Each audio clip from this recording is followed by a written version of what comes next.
அழகாக ஒரு dub setup தான் இன்றைக்கி பார்க்க போகிறோம். அது வேறு யாருக்கும் இல்லை, நார்மல் பலூன் மொழிக்கு தான். இது நம்ம வீட்டில் இல்லை, நம்ம ஃப்ரெண்டு வீட்டில். என்னடா திடீர்னு பலூன் மொழின்னு பார்க்குறீங்களா? நம்மளுக்கெல்லாம் பலூன் மொழி இந்த நார்மல் கப்பியில் இருந்த இன்ட்ரெஸ்ட்டு போயிடுச்சு. மாதிரி இல்லை, இவன் தான் வேணும்னு சொல்லியிருந்தான். அதான் டக்குன்னு ஒரு செட்டப் பண்ணிடலான்னு சொல்லிட்டு ஒரு 2 டப்பு இருந்துச்சு ஏற்கனவே. அந்த 2 டப்பையும் நல்லா கழுவிட்டோம்.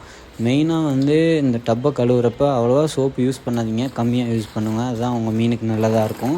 மோஸ்ட்டாக பழைய தண்ணி யூஸ் பண்ண பாருங்கள். எங்கள்கிட்ட பழைய தண்ணி எடுத்து வைக்காதனால புது தண்ணியை ஊற்றிக்கிட்டோம். ஆனால் புது தண்ணி ஊற்றுறப்ப மீனை கொஞ்சம் எக்ஸ்ட்ரா கண்டிஷன் பண்ணி வைக்கிறது நல்லது.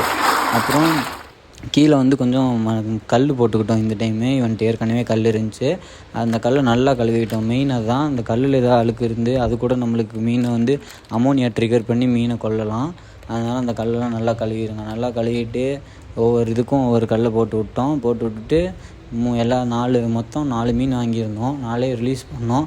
அதில் பார்த்தா ஒரு மீனும் 2 மீனும் இப்போயே குட்டி போட்டுருமாட்டிருக்கு, விட்டா விடிஞ்சாவே. அதனால் அதை மட்டும் எடுத்து இன்னொரு டப்பில் விட்டோம். இன்னொரு டப்பை கண்டிஷன் பண்ணுறதுக்காக தான் வச்சோம். ஆனால் அதுலேயும் மீன் விட்டுட்டோம்.